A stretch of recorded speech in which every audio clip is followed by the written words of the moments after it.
Meus amigos, eu queria falar de uma promessa de Deus violenta. Está em Romanos capítulo 10, versículo 8. Está escrito assim: mas, que diz? A palavra está junto de ti, na tua boca e no teu coração. Esta é a palavra da fé que pregamos. A palavra que nós pregamos, ela não é para ficar só na sua mente, não. É para ficar junto de você e ir embora, não. Para ficar junto.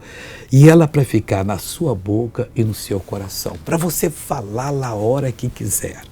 Quando Deus nos revela algo, talvez na hora nós não sintamos. Isso aqui tem uma utilidade.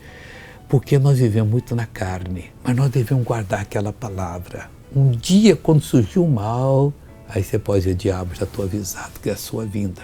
Você vai sair agora porque Deus me falou isso. Com a palavra de Deus nós damos toda a atenção. É aquilo que é a nossa sorte na vida e não a atenção rasinha, não. Vamos agora ver uma pessoa que foi abençoada e já volto para orar. O que você sofria? Coluna, nem sentar, nem andar, nem trabalhar. Como é que você estava andando?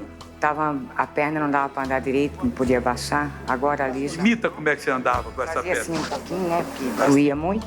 Agora sumiu tudo? Não dava, né? Sumiu tudo? Agora já. Glória a Deus.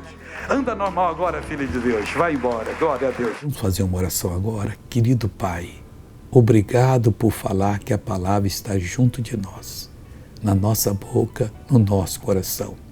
Essa é a palavra da fé que nós ouvimos pela pregação. Então, Deus, agora eu uno a minha fé com a fé dessa pessoa que está muito doente. Eu vou repreender o mal dela agora, vou mandar embora. Mal saia em nome de Jesus. E você diz amém.